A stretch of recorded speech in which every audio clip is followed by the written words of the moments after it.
Roll call. Mrs. Caminetti, Mr. Donlin, Here. Mr. Gymo, Mr. Heffernan, Here. Mr. Little, Mrs. Tobacco. Here. Mrs. Wright. Here. Mr. Capone. Here. Mrs. Williams. Here. Okay, being we have no student speakers for the summer, we need a resolution to go into executive session for matters of personnel contracts. So moved. Second. All in favor? Aye. Opposed? Abstentions? Okay, into closed session.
Good evening, everyone. Adequate notice of this meeting was provided by sending such notice to the Asbury Park Press, the Middletown Patch, and the Middletown Township Public School District website, and the posting of such notice at the August T. Minor administrative offices in each elementary, middle, and secondary school website in the district. Roll call. Mrs. Caminiti? Here. Mr. Donlin? Here. Mr. Gymo? Here. Mr. Heffernan, Here. Mr. Little, Mrs. Tobacco? Here. Mrs. Wright? Here. Mr. Capone? Here. Mrs. Minuit? Here. Can we please stand for the Pledge of Allegiance? I pledge allegiance to the flag of the United States of America and to the republic for which it stands, one nation, under God, indivisible, with liberty and justice for all.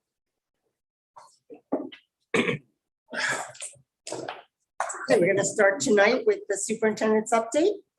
All right, I just wanted to give a little update on the programs that have started already. So we had our SOAR K-8 program, which is the tiered interventions for students, has started. Our learning acceleration camps for grades 2 to 5.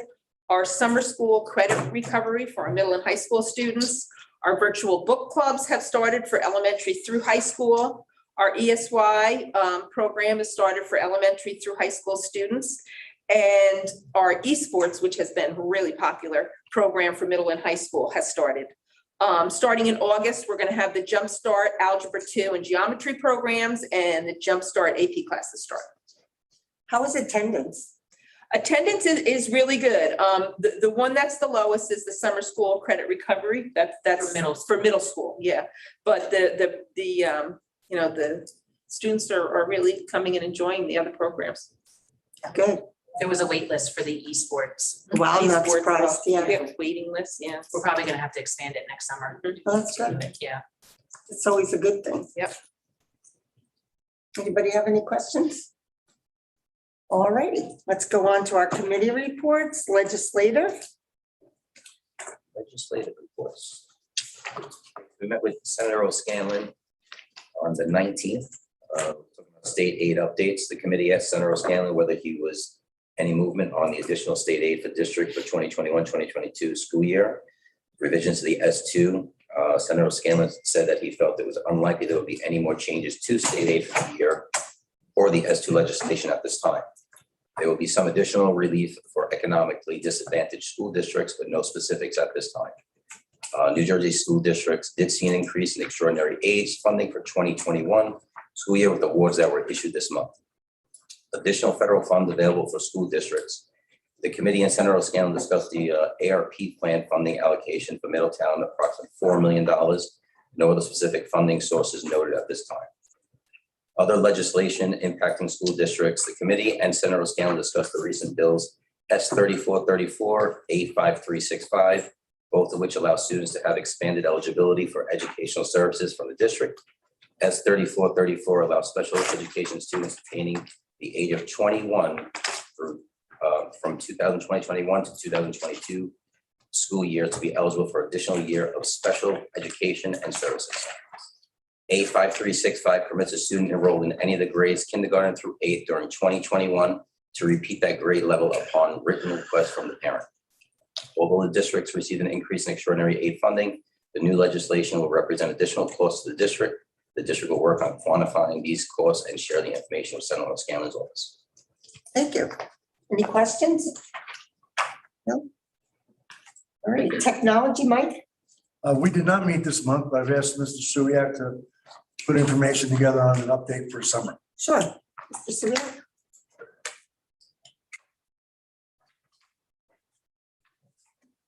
Evening. I updated the committee on a number of things this month. First being a summer 2021 technology internship. The internship is underway now. It began on 8 a.m. July 6th with brief orientation. The students got right to work preparing Chromebooks that day in High School North. Following day one, we made some changes to the schedule. So we've broken the interns into smaller groups of 2 to 4. So better to utilize the short time they have with us and allow them more access to different technologies across the district.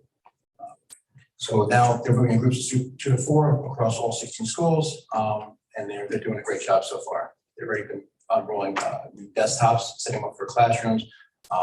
They're going through all the Chromebooks that were returned, pre-K to 4, and they're doing a great job so far. The second item is some summer project status. The first one being the Chromebook refresh. All the Chromebooks have arrived in district. They're in a central location, and our interns and our tech staff are actually going through now and configuring them, signing them for students for distribution for 5th and 9th graders in August. Same time, like I just mentioned, they're also going through all of our pre-K to 4 Chromebooks to see which ones can be repaired, recycled, and cleaning up and updating them. We're also working on desktop replacements for staff and students. The tech interns and tech staff are currently imaging and setting up desktop computers in all existing schools. The old equipment that is no longer necessary is being prepared for recycling, which will happen later in the summer. Interactive flat panel installations. Our maintenance department and tech staff are currently working on removing old panels that need to be taken down in order for the new ones to go up. The panels are expected to be delivered at the end of July with installation shortly thereafter. The last item I updated the committee with was the U.S. Department of Education's Office of Civil Rights. There's been an update on an ongoing investigation against the district. So last month, we actually received our closure letter from the U.S. Department of Education Office of Civil Rights, which concluded their investigation and revealed insufficient evidence to support their conclusion that the district violated Section 504 of the Rehabilitation Act of 1973. The initial investigation, which we discussed at board meetings for the last 3 years now, began in May 29 and continued along with frequent updates and web-related updates through June of this year. The 5-page letter that we received documents the investigation process that the OCR took and also steps taken, specifically Mr. Vitolo, on reworking and improving our website and any concerns on our website. The letter concludes with, and I quote, "Because the district resolved all identified barriers on the tested pages, it impeded the ability of people with disabilities to access the district's online programs, services, and activities. OCR determined that there was insufficient evidence that the district violated Section 504 or Title II. This now concludes OCR's direct investigation." So the investigation is not completed. Thank you. I just have a question. Are we going to, at the end of the summer, have an opportunity for anyone who has a Chromebook home to bring it back if it needs any repairs, to have it ready for September? Absolutely. We have an ongoing support in the high schools for our summer. For anyone who has issues, they email technology or they go to a website and they open up the ticket, and then we make an appointment. They make an appointment to come in. They can just swap the device or drop it off and pick up a later time. Normally what we do is the first week of August, we'll send an email through the high schools and through the middle schools, not an email, to like a school messenger out, alerting students to make sure you have to turn it on, update it, blah, blah, blah, and this way you can bring it in and we can take a look at it before school starts. Great. I know that helped last year. It does. Perfect. Thank you. Okay, student services?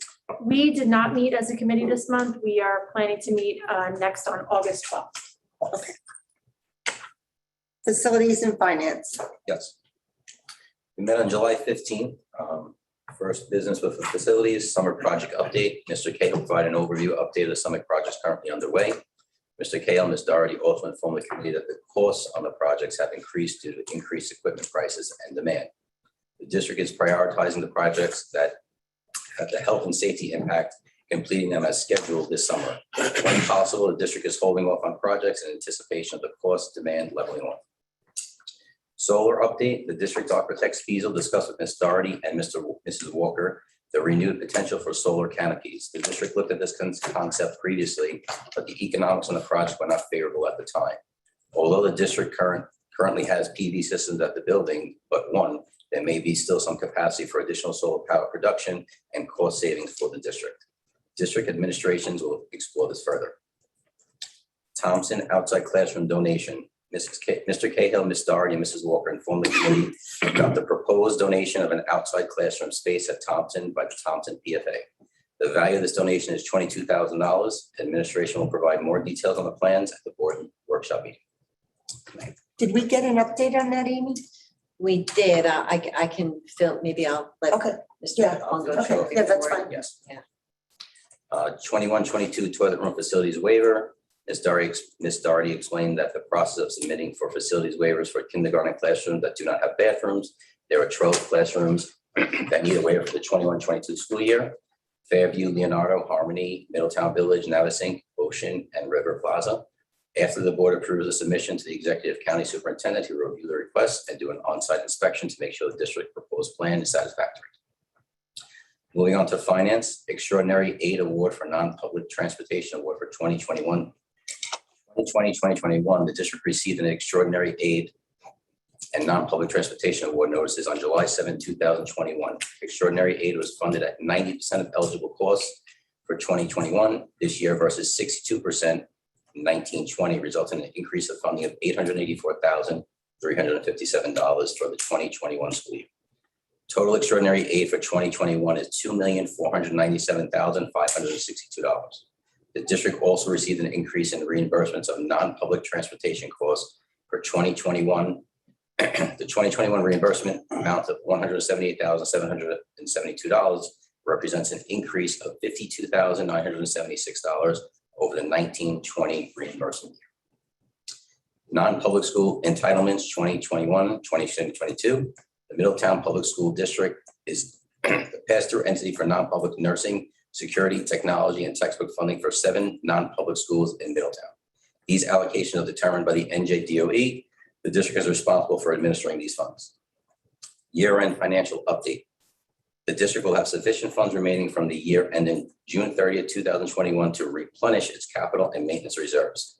The board approved deposits to capital and maintenance reserves of $1.5 million and $1 million respectively at its June voting meeting.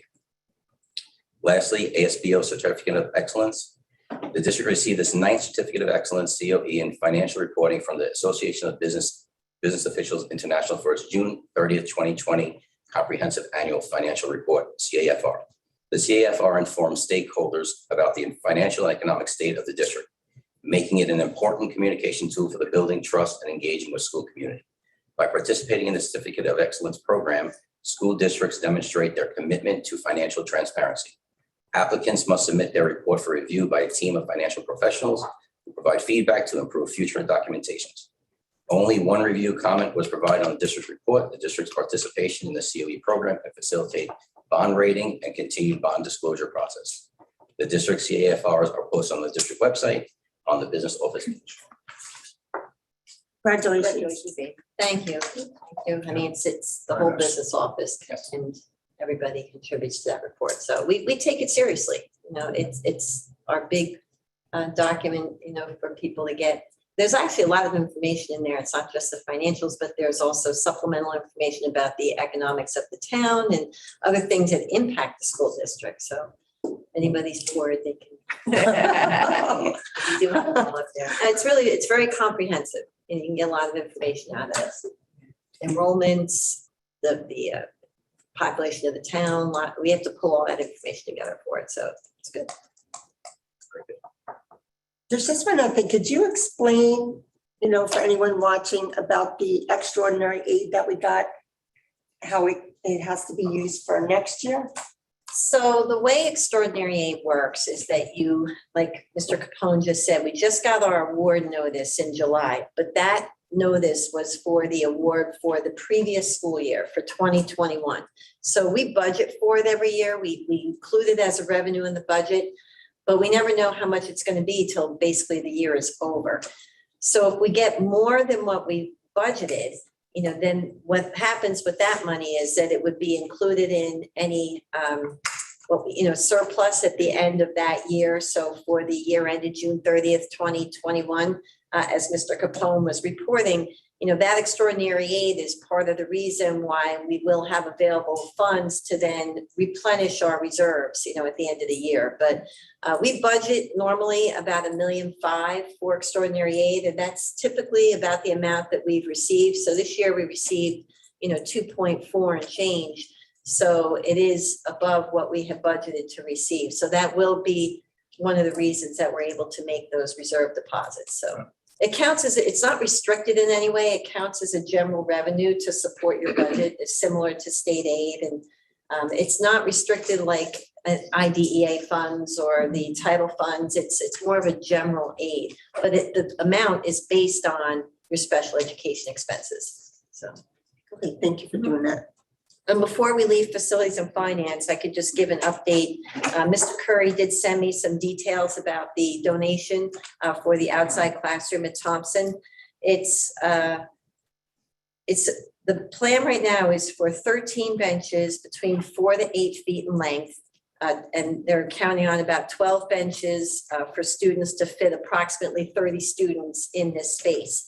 3-foot holes will be dug to mount each bench into concrete to secure them. It's a triangular area. It's actually a triangular area that we already have. They're going to install gravel underneath with a weed barrier so that the weeds won't grow up.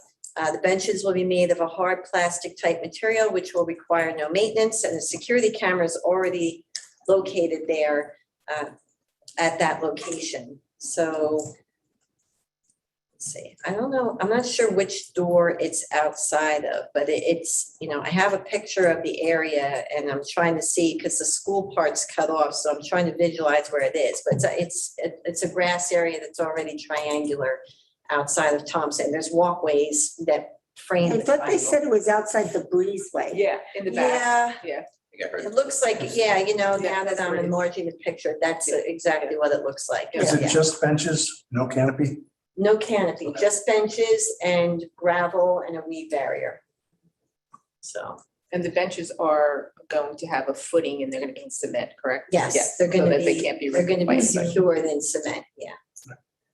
So that's the plan. So that donation is on the agenda for next week, that any donation that's valued more than $10,000, the board needs to approve the acceptance of that donation. You know, you bring up a good point when you said about a canopy or something, yeah, I'm just because they're gonna put this out there. And not for kids to do it in the rain, but when it's hot and the sun is, that's gonna be the next thing, they're gonna need a canopy or something, should we be looking at that too? Well, then you're I mean, I guess we can see what progresses, but then Yeah. that like adds another level of Or just- maintenance and. Make sure where they're putting it, that Mhm. someday, if they want to put a canopy, there's the space there for it. Yeah, they should be able to know that. Because I don't That's know a good where it is, point, but yeah. yeah, because that's what's gonna happen. They're gonna, it winds up going out there, it's gonna be hot, it's gonna be too sunny, Well- and they're not gonna get to use it when they want. Canopies are also though an insurance issue for us. They are? Yes, if something happens. They'd have to be secured enough to, you know, if a wind picked Substantial, up, yeah. that becomes a whole other. Permanent It's- structure. It can be something to be thought of as. Yeah. I can think, Oh, yeah. absolutely, but. I mean, you're taking an idea and it's a really nice idea Mhm. Yep. and trying to run with it a little bit, so. Well, it's, you know, yeah, I think it's something to keep in mind once they install it, see how the use goes, if they feel that would enhance it, yeah, it's definitely something to think about. Because it would be a sin, you know, Mhm. like, we put these things out there and then they don't get to use it. Mhm, yeah. Okay, Okay. So Sounds like a so plan. that's the details on that. All right. Policy, Policy committee did not meet this month. okay. But we do have some updates because we have some policies on the agenda, Okay. so they're gonna discuss them at this meeting, just so everybody's Yep, aware of what the new perfect. policy are. Right, the policies were posted for the board to review, the changes, and let's see if there was. Charlene, you can give that stuff, isn't that something you wanna give out, or? Yeah, I just didn't want to, Okay. Well, the one you were gonna speak about is the domestic, Domestic all violence, right, well, why don't you go ahead and speak about that, because a lot of the other ones are really just updates in language, and it's not anything significant in the policy, but this is probably the more significant one. Thank you so much. So because this policy is basically totally and completely revised, it doesn't really line up to a policy where you can do strike throughs and put in what the new wording is. So I've kind of given you a summary that I Is this a new stole. policy, or Well, the policy did we is, strike through The everything strike- on the old one and just? yes, Okay. yes. So there always was a policy that was called Domestic Violence and Sexual Abuse Leave Act. And it primarily had to do with us making sure we provided up to 20 days of unpaid leave to any employee who was a victim of sexual or domestic violence. Now they've changed it and they've aligned the new policy in your packet. And I'm not expecting to go through all of this with you, so don't get worried, I'm going to talk forever. because this is the first reading. So you can review all of this, and then if you have any questions, you can email me during the week, or we can talk about it next week before you vote on it. This is the old policy, and it really is old. There's nothing has carried over. So the new policy basically has changed this into an effort by the New Jersey Civil Service Commission to have every New Jersey employer put forth this uniform policy to support victims of domestic violence. And part of it requires the district appointing and training human resource officers to basically carry out all of the conditions in the new regulation, which is 20 pages. That gives you all of the requirements that the district has to meet in order to fulfill its obligation. I just highlighted a few points, and that's all I'm going to go over right now. We will, of course, have to provide notification of who the human resource officers are, what the policy is in locations throughout the district. We will, of course, have to develop an action plan. We'll do that collaboratively of how we will, on a case-by-case basis, deal with cases when and if they come up. We know that any unpaid leave that we would have to offer people is up to 20 days, and it can be taken intermittently or in a total of 20 days. And that the policy asks that the employee try whenever possible to give notification that this leave is going to be necessary. And the other thing about this, and Bruce, you will probably be able to weigh in on this, if we are in any way in violation of this policy, we would be liable for civil action by someone who was a victim of domestic or sexual harassment or violence that we did not provide these resources to. The training is going to be extensive. I'm going to be trained as the primary human resource officer. Matt Kirkpatrick is going to be the secondary because they want you to have a backup. And Mr. John McGuire is also going to be trained so he can be sort of the law enforcement liaison. We have to provide an avenue for people who are victims to be able to reach out to one of the human resource officers to share information, get resources. I have, a lot of information that I've been compiling. The biggest obstacle right now is getting through the New Jersey Civil Service Commission and getting in for the training. It's offered online through the New Jersey Civil Service Commission, but their system is very backlogged. It's been 10 days now. I'm waiting for my authorization code to go in and get trained. And Mr. Kirkpatrick has agreed to be trained, as has Mr. McGuire. So if you want to read through any of this and, at your leisure, I can certainly try to answer your questions. Yes, Just a quick question. Does this run over into HIB at all? no. This is purely for victims of domestic violence, right? Are there any type of reporting requirements now from this? The reporting requirements will only be if whatever takes place. Right. Whatever violence takes place, if it falls into a category where children are involved. Okay, Or, and there's always going to be the underlying, when in doubt, contact 911, call the police and, go that route. Don't Okay. wait for the human resource officer to be able to tell you what to do. Do we okay. have an existing policy that covers any of this, or this is all No, this just is all brand brand spanking new. new? And because the uniform domestic violence policy was just created by the New Jersey Civil Service Commission. So this is what supports it and makes it mandatory for us to implement it.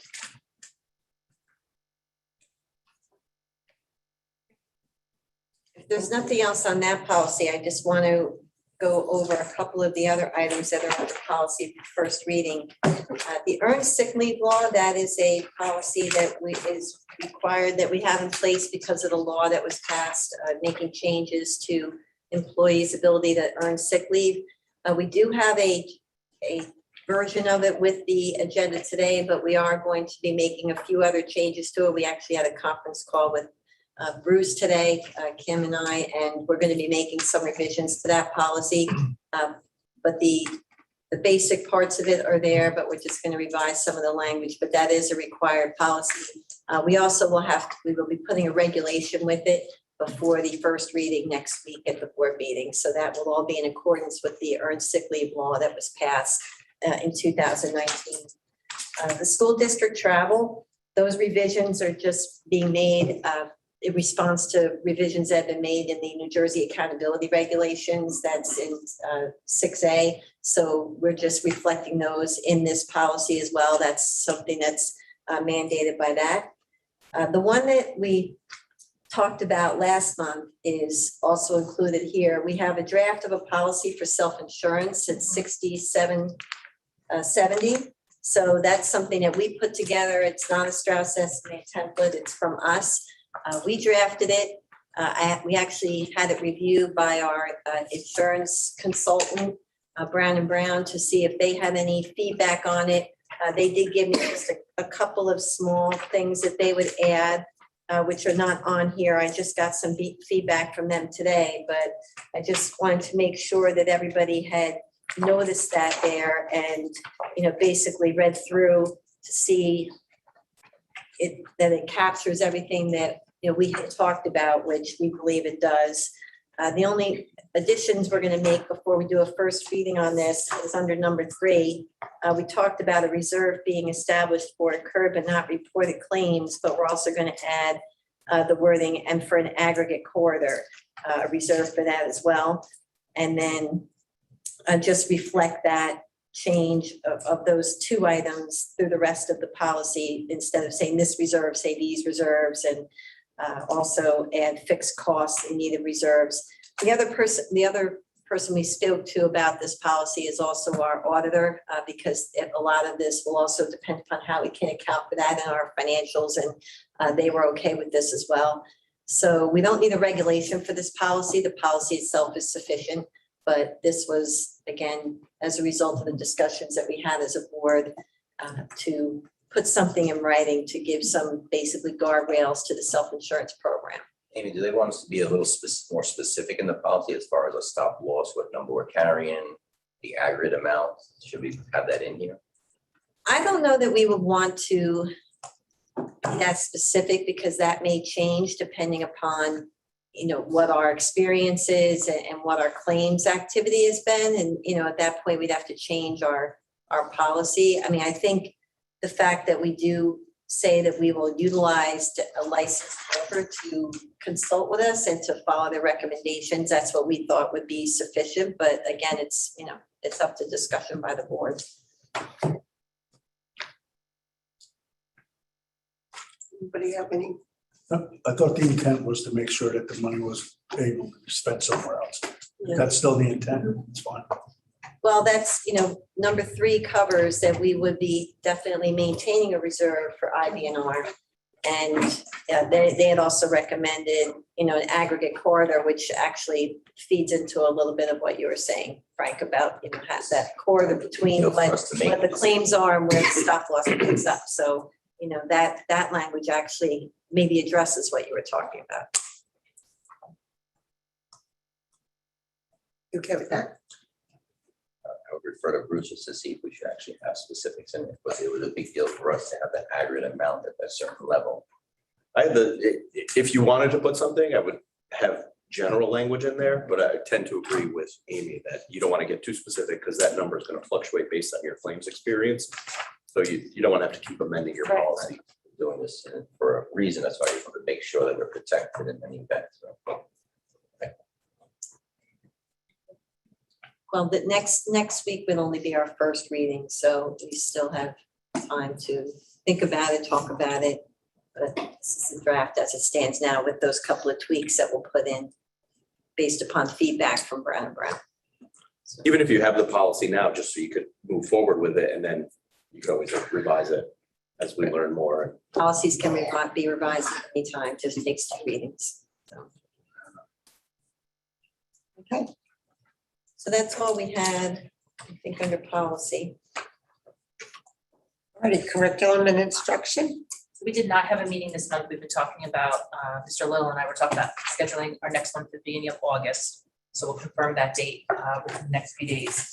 But we have been busy finalizing our ESEA application. Ms. Burt and I have been reviewing that with the principals and the directors.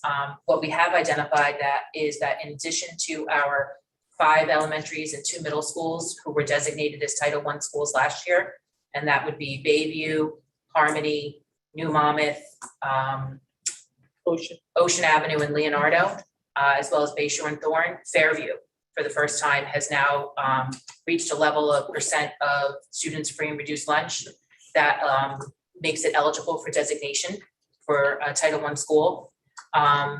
So we are reviewing basically what that means to the allocations to the schools. High School North is eligible. It has been over the last several years. At least for 10 years that I've been here, we have not designated it, mainly because the district budget supports programs and services to students who are in need in both high schools equitably. And that includes our free and reduced student population in both high schools. But the other thing we were looking at, because we were considering like how would that impact if we did designate High School North for next year, a couple of things come into play. Overall, the grant allocation is down 20%. So the district's allotment is down a couple $100,000. So it's a 20% reduction. So automatically we're starting at a deficit from what we were normally funding to support additional staff members and programs for our Title I schools. In addition to that, now with Fairview being in the mix, now you're spreading the monies out over 6 elementary schools and 2 middle schools, which is 1 more school. So that reduces each school's overall allocation. And when we reviewed, quite honestly, what we would do with the funding if we did designate High School North, what we recognized is that the district has already proactively dedicated additional staff for High School North through our ESER 2 application. So through that funding source for the next 2 years, we are using a staff member to reduce class size positions, class sizes for high school English here at North. So we're using it as like a class size reduction staff member, which is one thing that we sometimes do with Title IIA monies for Title I schools. The other thing is we already approved and we were approved for, we applied and were approved for 2 interventionists, a math and an English language arts interventionist here at High School North. So those would typically be the types of activities or programs or staff members that you would fund through Title I monies. So we don't think designating High School North is an advantage for the district next year. It would actually be a disadvantage for the other Title I schools because their allocations would significantly be reduced because of the number of students at North who would pull money from the overall district allocation. So right now we are looking at moving forward with designating Fairview as a Title I school for next year and skipping High School North like we have for the last couple of years. So we're finalizing that. That application is due on Friday. It was late. The state gave us our aid announcement very late in June. And we've been doing private school consultations and catching up with everything. So we're on par though for getting that application in. The other thing that we've been, just to give everybody an update, we've been working on, Dr. Kerrigan and I, the district assessment schedule. We have to release that by September 1st of every school year by law. The added kink to this year is that we have the mandated Start Strong assessment because of the delay to the NJSLA assessments in the spring. We didn't administer those, and now we have to administer the modified version, the Start Strong, in the fall. So we're just reviewing our typical assessment schedule to make sure that we're not overtaxing and over-testing when the students come back in the fall. So we're trying to figure out how to spread everything out, but still get the results back and the data that we need to make sure that the correct students are being identified for interventions and small group instruction that's necessary. So we can close those achievement gaps, sooner rather than later and get them back on track. Kim, does the Start Strong replace? Just for this year. In addition. Okay. It's in addition, so it replaces what would have been administered this past spring. Right. So in a sense, what we're anticipating, what we're inferring basically from the guidance we've received is that because it was replacing the spring 21 state assessments, we're going to have to administer these in the fall. But then in the spring, they're going to be getting back on schedule with the spring assessments for the normal New Jersey student learning assessments. Yeah, and then in between, we'll have our district benchmark assessments. So we're working on that. The other thing is we have our new Educator Academy is planned for August 26th. We'll send the board an invite if you want to come. All our new staff members will be here at High School North.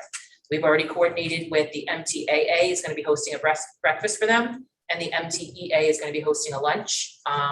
And we're going to give them, it's always popular, the guided tour of Middletown, because we do have very unique communities and villages that make up our township.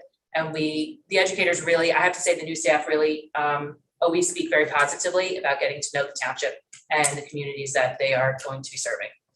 So Mr. Graziano, Mrs. Wilson, and this year, Dr. Morales and Mrs. Responte. They're going to be leading 2 bus loads because we have that many new staff members joining us. What's the date on that? August 26th. Okay. So we'll send an invite to, a formal invite to all of you. We do introductions in the morning, so any board member that's available, it's always great for our new staff to get to meet everyone. I have to say though, even Middletown residents that we're hiring, they enjoy that tour because there is history that they never knew about. Mhm.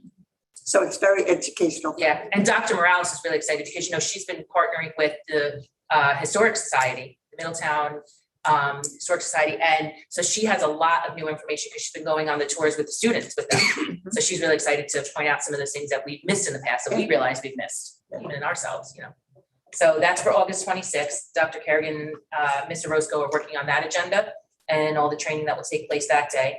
We do have some summer PD that's happening in person, so we're really excited getting back to our professional development schedule. Next month, we're going to be training multiple staff members on Wilson here in district. So we're really glad to keep that going. That supports our strategic plan with expanding inclusion and providing students with multi-sensory reading instruction supports. It also supports our tutor intervention for our gen ed students. So we're happy to resume that activity because that was kind of suspended due to the pandemic.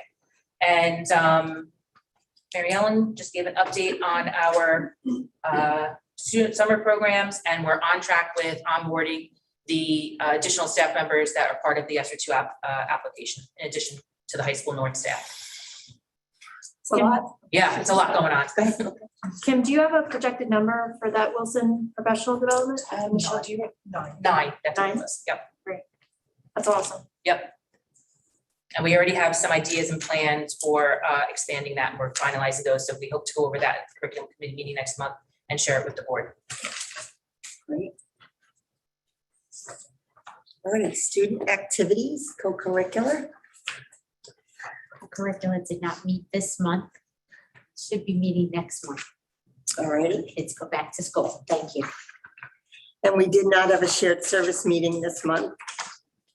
Strategic planning is on hold until we get more enrollment numbers and we're able to get the public all together in one spot so that everybody can be a part of that process.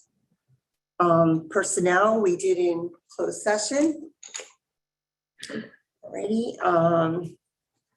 Anybody have any questions on the agenda that we'll be voting on next week? No? Alrighty, old business. I would like to bring up something that I brought up last meeting, and I'd like to get a consensus. I would like for us to go back to the way we used to run meetings, live stream, and everybody in attendance, no more phoning in, or as you can see, we have one person and it's really hard to hear. I think it's time. Our students are back, our teachers are back, everybody's back in school, and I think it's time our meetings return to normal.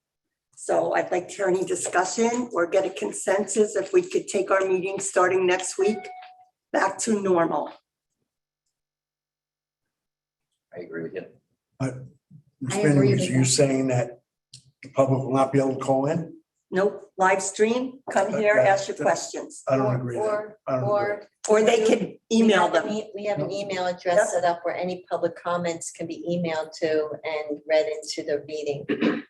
We've had somebody take advantage of that already. So it's just public comments. It's not like we're not answering anything like, because what's happening on the screen, you see people are calling in that are not even from our district. Right. Are we gonna be sure that they're from our district, these people that are emailing?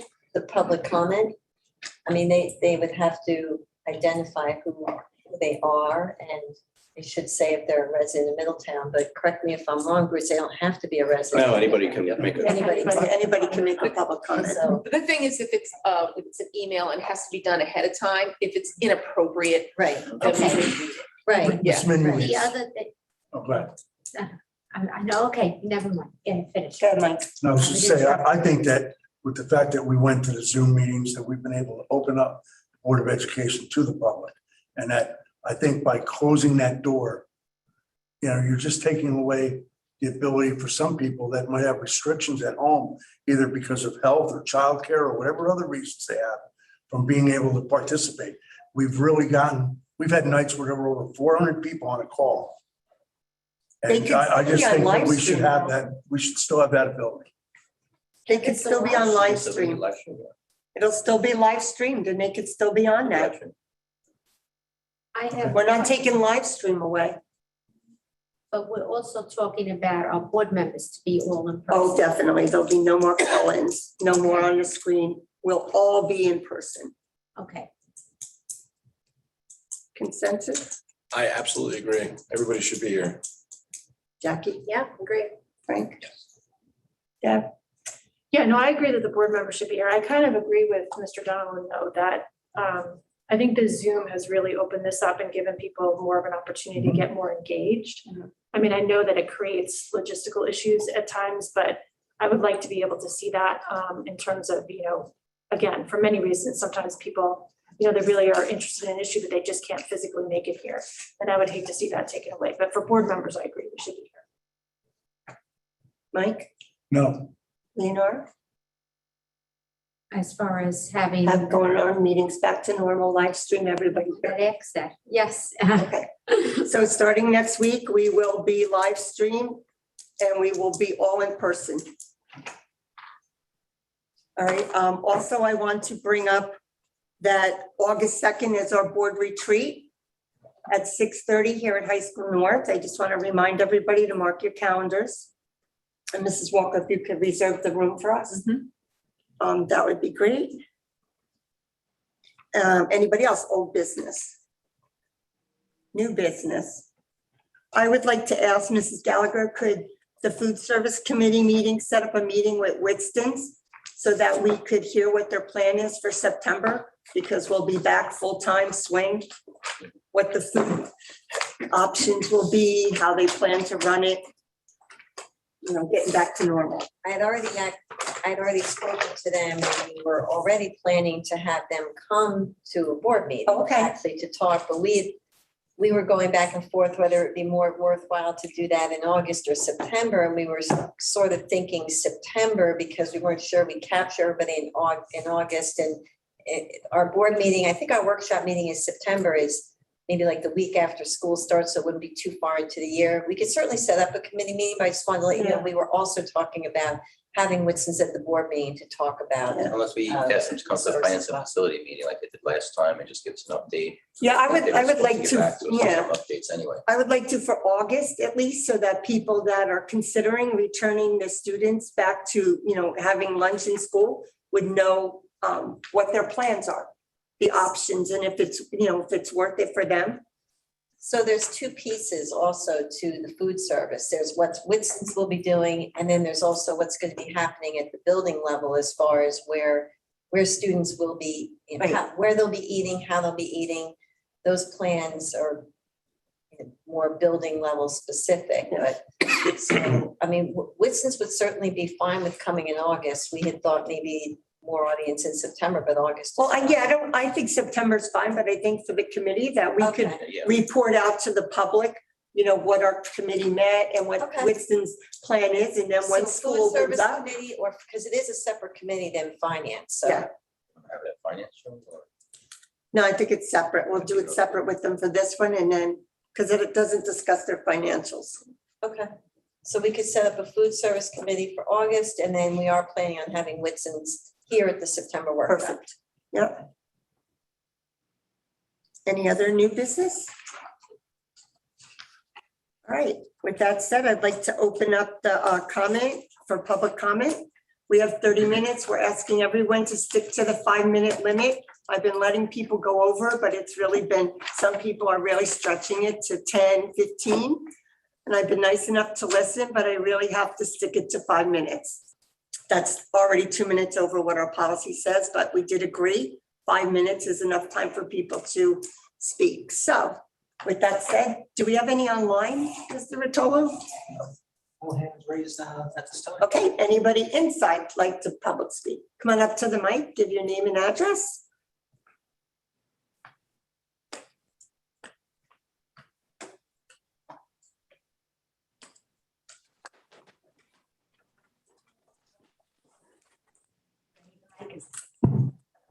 Yes, sir. All right, my name is Heather Muto for Wilshire Way, Brooncroft. This statement is a follow-up to the phone calls made to the Transportation Department, to the Superintendent's office, and emails sent to the board members regarding transportation to High School South.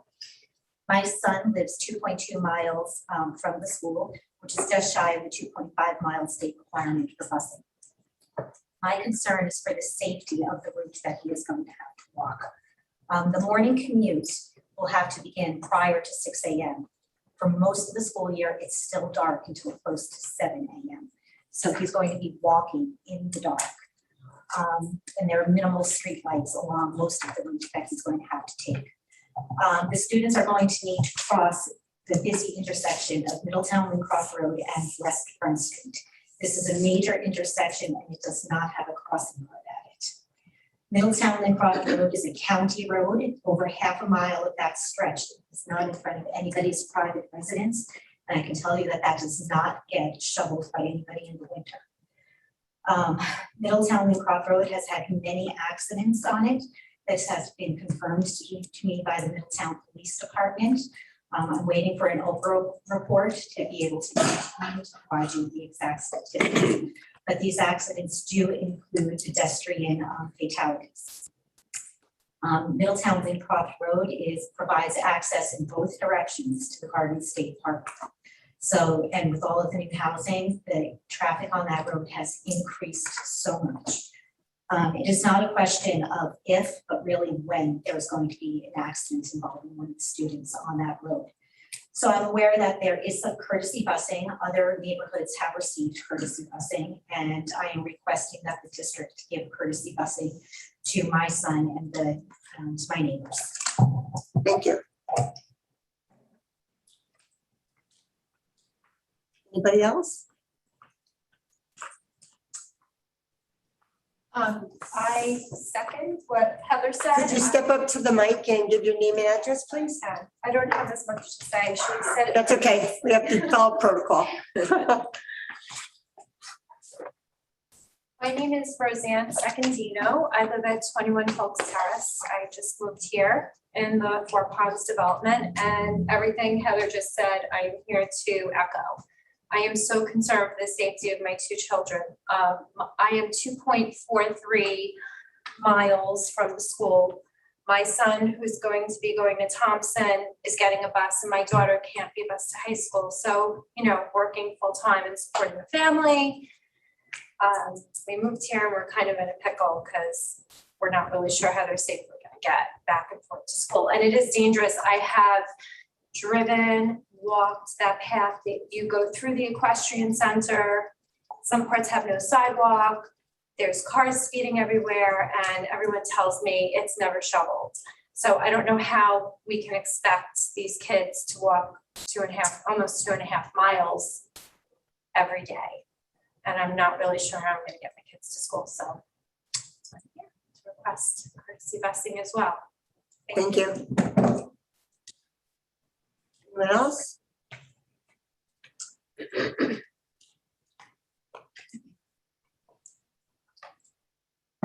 My name is Julie Rizzo, and I'm also a resident of Four Ponds New Development in Lincroft. We're just a tad bit shy of 2.5 miles, and I do have a freshman starting in South, and it is extremely, extremely dangerous to walk. We've tried it. We've tried it a few times actually just to test it out, and it is not safe whatsoever. Middletown Lincroft Road is not a road made for freshmen, junior, senior, or anybody to walk on. at 6 o'clock in the morning, especially if it's not a good weather day. I mean, the kid is never going to get to school. He's just not gonna make it there if it's raining or snowing. And with my work schedule and my husband's work schedule, it is just impossible to drive him. That means we have to be late to work every single day, 5 days a week, and that's just not a possibility. And we're just a tad bit shy of 2.5 miles. So we are requesting a bus. There is a bus that goes down Middletown Lincroft Road. It does go from about a mile away. It just passes the Four Ponds development. We have 6 kids in Four Ponds development that are going to Middletown South this year. That's 6 kids that need transportation, that can be picked up in one spot. And 2 or 3 more right behind. You have to speak at the mic, please. You have to follow the protocol. And 2 more right behind us. So there's enough kids for a bus that cannot be walking to school. Thank you. Thank you. Anybody else? Okay, seeing no one else at the mic, I'd like to make a motion to adjourn the meeting. So moved. Second. All in favor? Aye. Opposed? Abstentions? Thank you, everybody, for coming out.